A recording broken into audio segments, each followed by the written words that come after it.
This week on Straight Talk Africa, U.S. forces are withdrawing from Niger and Chad.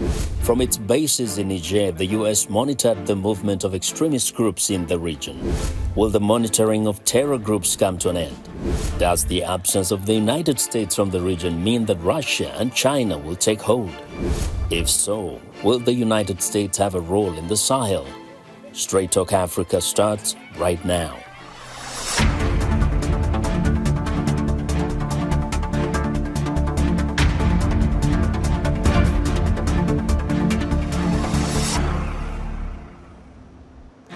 Welcome to Straight Talk Africa, coming to you from VOA headquarters here in Washington. I'm Vincent Makori. In the last 5 years, the Sahel has been marked with coups and jihadism resurgence. In 2022, the escalating conflict and deteriorating security situation in the region forcibly displaced 4.1 million people in that region, according to the United Nations Refugee Agency. Chad and Niger have been crucial to the efforts of the United States to counter violent extremist organizations. But Niger's ruling junta ended an agreement last month that allowed U.S. troops to operate in the country. Their withdrawal is expected to be completed by September 15th. In Chad, the U.S. military plans to return for talks about revising an agreement that allows it to keep troops in the country. VOA Pentagon correspondent Carla Babb has more on how the withdrawal affects the counter-terror mission in the region. A U.S. military official has told VOA that U.S. and Nigerian leaders agreed American forces will begin a phased withdrawal from Niger in the coming months, after being in the country for over a decade. The official added that participants in negotiations this week confirmed protections and immunities for U.S. personnel. Officials in Niger also approved diplomatic clearances for the withdrawal flights to ensure smooth entries and exits during the pullout of U.S. forces, who were in the country to help local militaries combat Islamist terrorists in the Sahel. Countries like Mali, like Niger, like Nigeria, Burkina Faso, these have seen an expansive rise in jihadist movements. These are some of the most dangerous areas in the world. The United States spent more than $100 million building a drone base near the central Nigerian city of Agadez to surveil al-Qaeda, the Islamic State, and other terror groups. Because of the withdrawal, the U.S. base will end its drone surveillance there about 5 years after drone operations began. Niger was somewhat of a rarity in the sense that it had one of the few democratically elected governments in the region, and also a democratically elected government that was friendly to the U.S. and willing to host a U.S. military presence. And so finding a replacement for a military base is going to be somewhat difficult. Martinez McKine says the U.S. will likely reach out to neighboring Chad to base more American troops following Chad's presidential election earlier this month. Chad and the U.S. are currently reviewing their security cooperation agreements. We're going to continue to stay engaged with the partners in the region when it comes to terrorism and countering the terrorist threat. Because again, I think we all collectively can work together to address those very real threats. The withdrawal is seen as a huge blow to the U.S. counter-terror fight. Well, that was Carla Babb, VOA Pentagon correspondent. We reached out to her for more insight into the U.S. forces withdrawal. Carla, why is the U.S. withdrawing from Niger, and is this going to be a complete withdrawal? Vincent, officials tell me that all indications are that this is going to be a full withdrawal. So why is the U.S. withdrawing from Niger, you asked? It basically boils down to two distinct disputes. First of all, Niger wants to supply Iran with uranium. The United States does not think this is a very good idea. Iran is the #1 state sponsor of terrorism.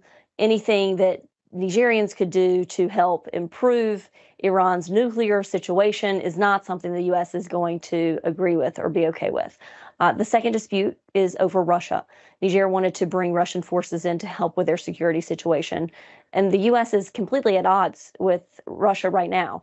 The Russian military invaded its neighbor, Ukraine, which is something that is illegal under international law. There is an international coalition led by the United States of more than 50 partners funneling weapons and equipment into Ukraine so that Ukraine can fight off the Russian invaders. So any scenario where the United States military was going to be working with the Russian military on security was not going to happen. So because of those two things, the U.S. and Niger agreed that it was time to withdraw U.S. forces. And exactly what kind of operations did the U.S. conduct through the bases in Niger? Well, the U.S. used the two bases in Niger to surveil terror groups in the region. According to the Global Terror Index, the Sahel is one of the deadliest places in the world. More than half of the deaths caused by terrorists were in the Sahel region last year. And so the United States has been using those two bases to watch these groups and help local militaries fight these groups off.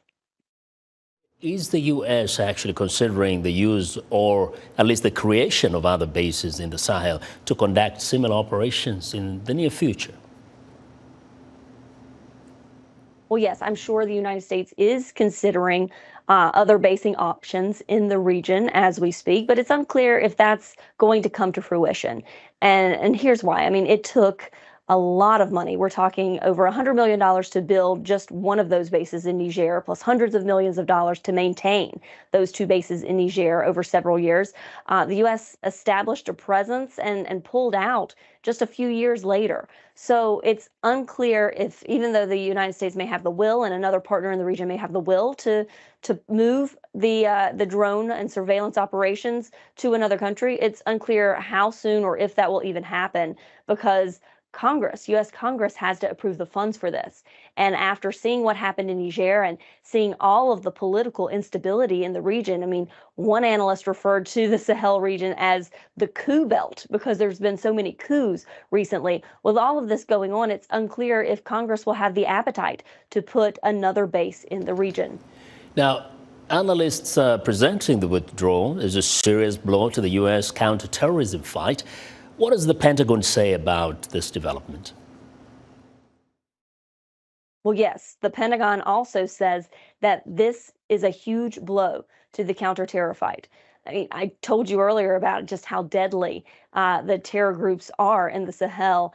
And without a local option to be able to launch drones and surveil these terror groups, the United States is going to have to fly their drones from thousands of kilometers away. We're talking maybe Italy, perhaps, or Somalia or Djibouti, in order to be able to look at these groups and help local partners try to get to the problem there. And the problem with that is, before, with a base in Niger, you were in the thick of the fight. As soon as the drone went up, it could instantly start targeting these terror groups and watching them. But if they're having to launch drones from thousands of kilometers away, most of the flight time isn't spent watching the terrorist. It's spent trying to get to the terrorist. So this is indeed a huge problem for the United States moving forward. Well, thank you, Carla. This was Carla Babb, VOA's Pentagon correspondent. We'll take a short break, and when we come back, we will go to our expert analyst for more insight into what the role of the United States will be in the Sahel after the withdrawal of its forces from Niger.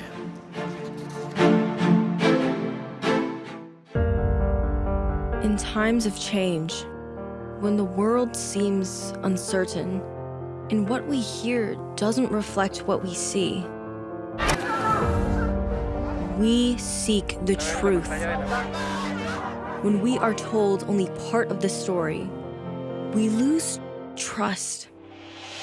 In moments of crisis, our dreams, hopes, and wishes for a better tomorrow depend on a free press.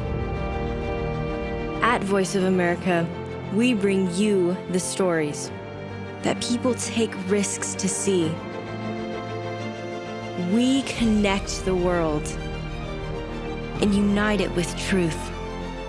At Voice of America, we show you the whole picture.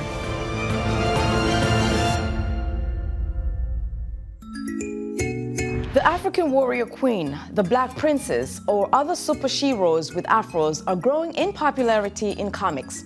This week on Our Voices, we will dive into the comic world where creators contribute to the richness and diversity of the medium through their art in ways that resonate with all races and genders.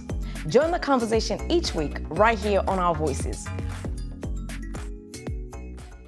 You're watching VOA's Red Carpet. My name is Jackson Vunganye. Thank you so much for joining us each week right here on Red Carpet. We bring you the latest in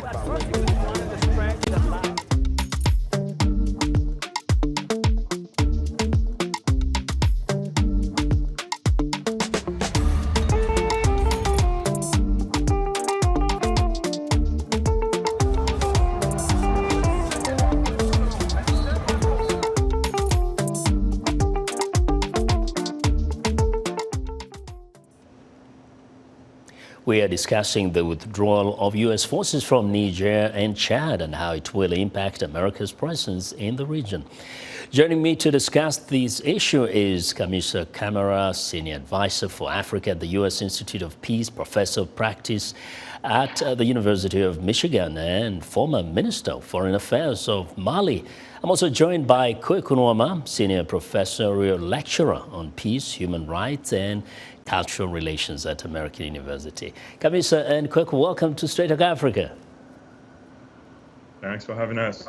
Thank you. Now, you know, for the longest time, especially since we started hearing about agitation in the Sahel region, there was all this talk about the Sahel countries, and some of the West African countries want the French out of the way. They want them out of their region.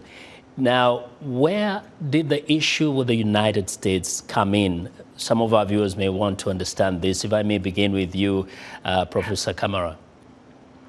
Yes, so it's a difficult issue to even discuss, a very complex one. I believe that when we look at the spate of coups, which started in the Sahel in 2020, we've had 4 or 5 countries in the region who have experienced coups in cascade.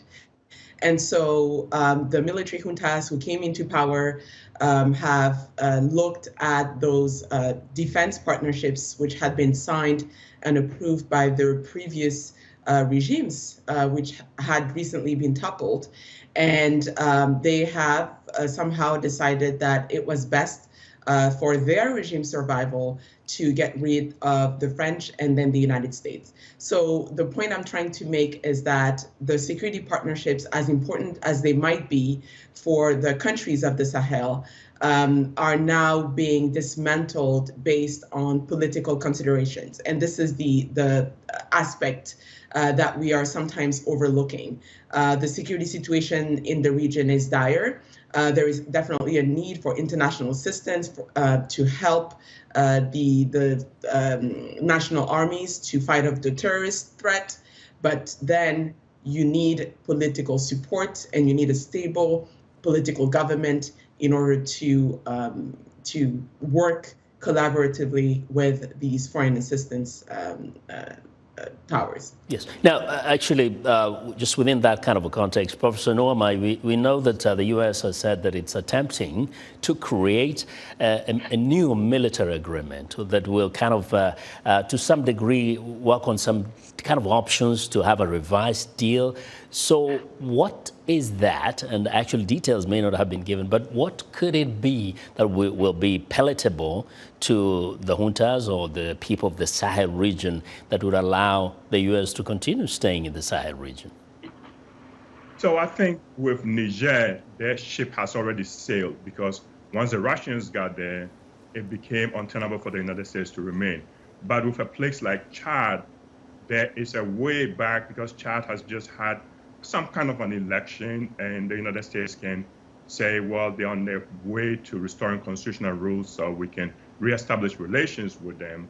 Also, remember that ECOWAS has stepped away from enforcing its anti-coup norms. So even in Niger, the coup itself may not be an obstacle, but the presence of Russia and the Nigerian government's decision to engage with Iran, those become obstacles for the United States. The United States will not get around that. I think that in the short term, they're going to try and move the drone bases to some other places. They're looking at places like Benin, Ivory Coast, Ghana, possibly expand the presence in Niger. And in the long term, this is all going to turn on how Russia does in the region. These countries still need a lot of help.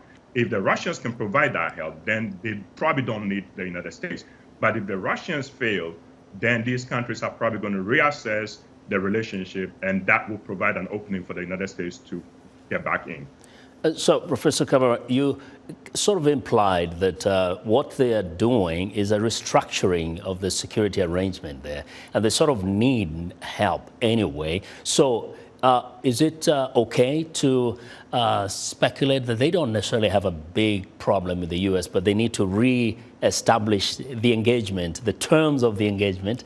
Otherwise, then somebody's going to fill up the gap or fill in that gap, as Professor Nuamah is saying.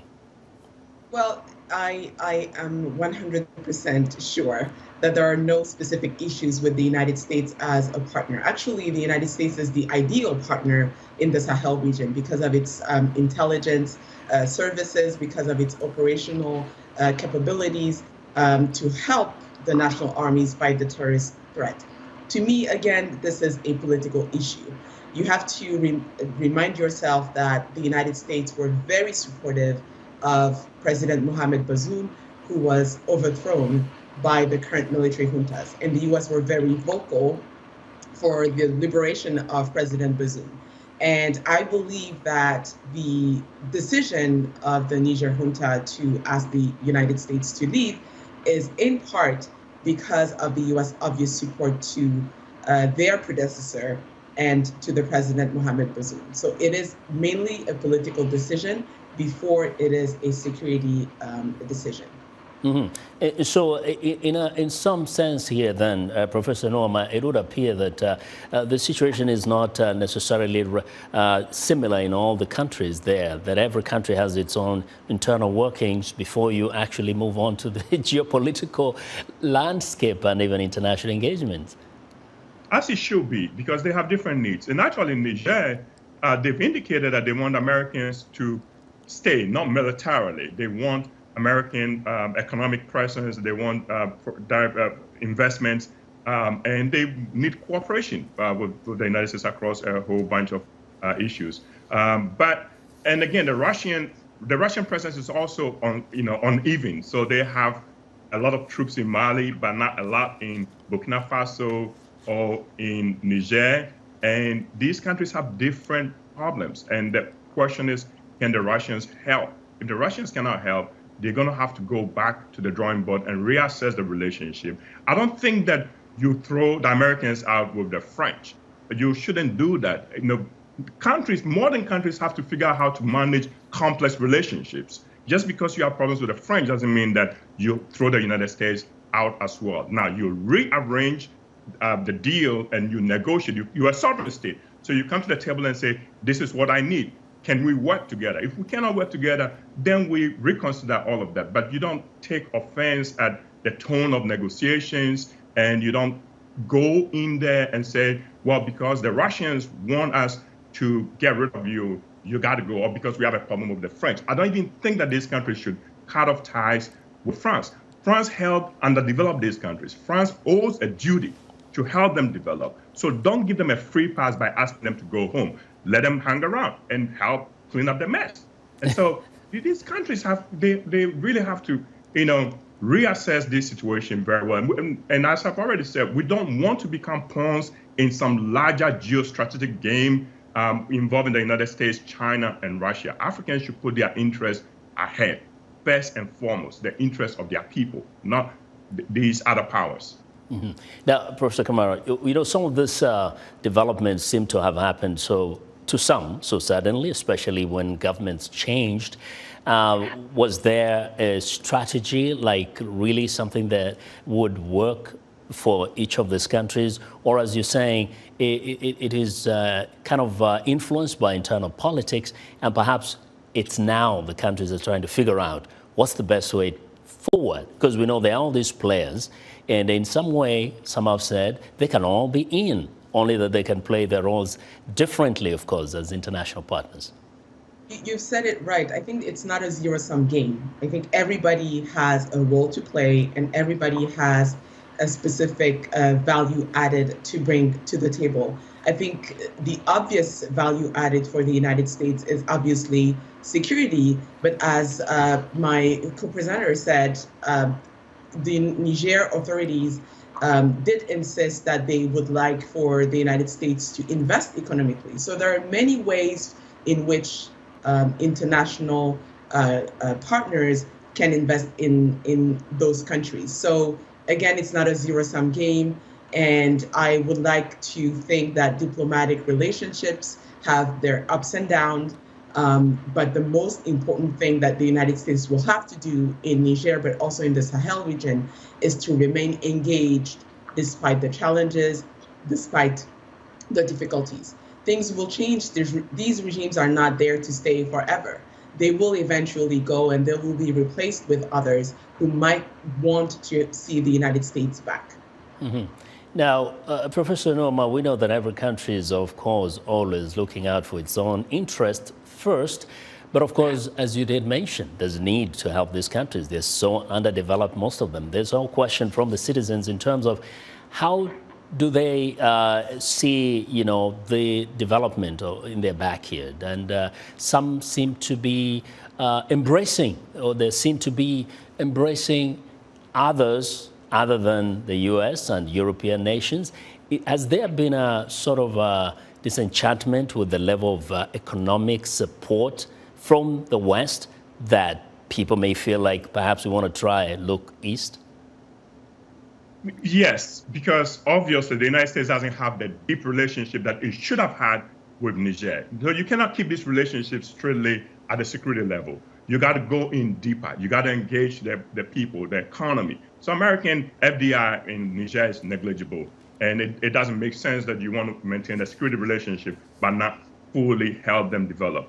But having said that, these countries also have to be careful what they do. Because if you are ditching Americans for the Russians, are the Russians there to help you develop economically, or are they just there to score political points and prop you up with military support and some type of security arrangement? I don't think Russia is dealing with a lot of difficulties.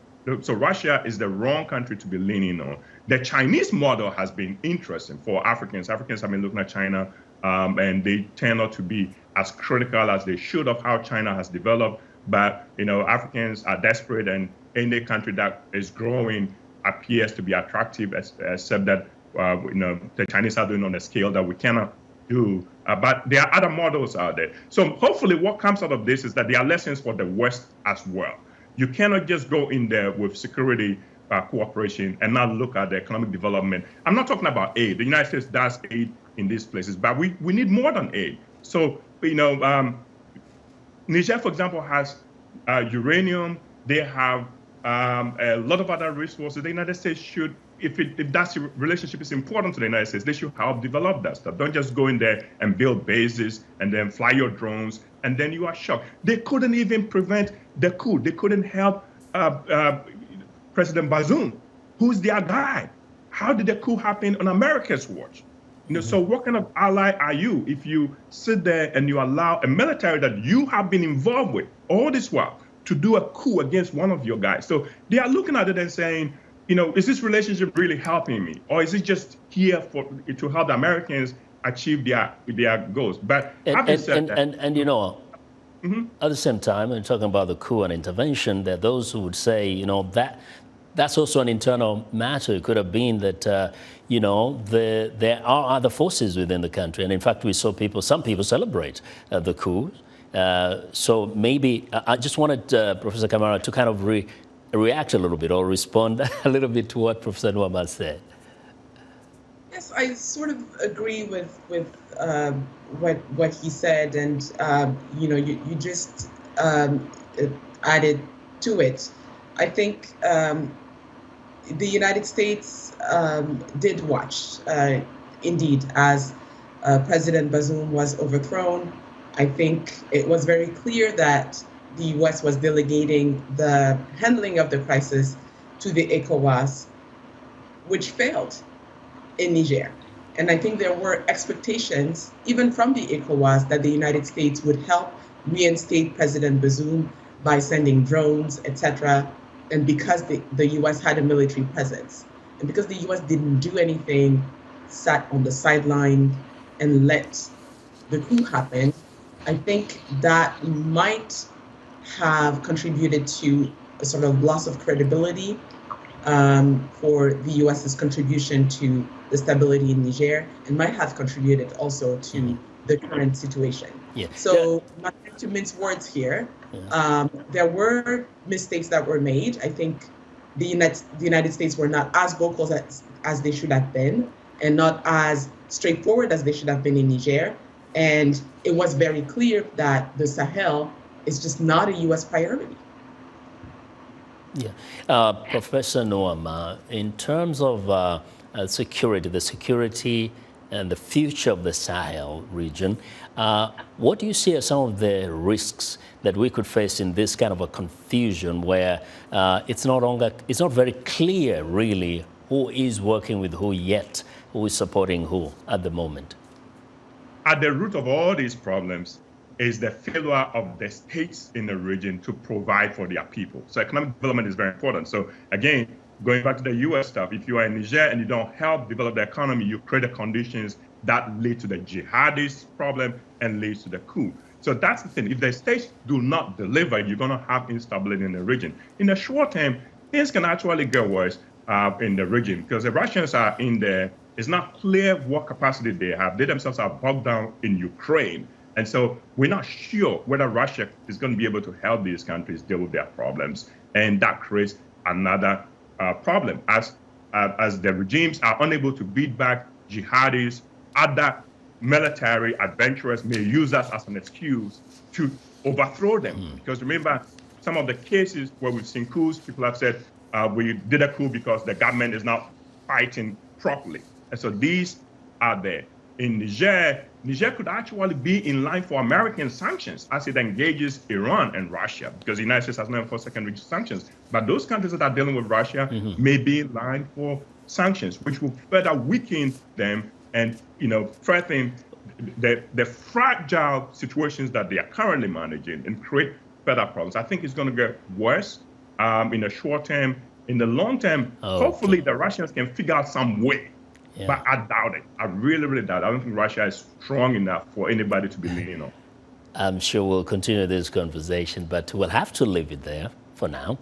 Thank you both for being on the show. Kamissa Camara, Senior Advisor for Africa at the U.S. Institute of Peace, and Kwaku Nuamah, Senior Professorial Lecturer at American University. Thanks to our affiliate stations for broadcasting Straight Talk Africa across the continent. I'll see you next time.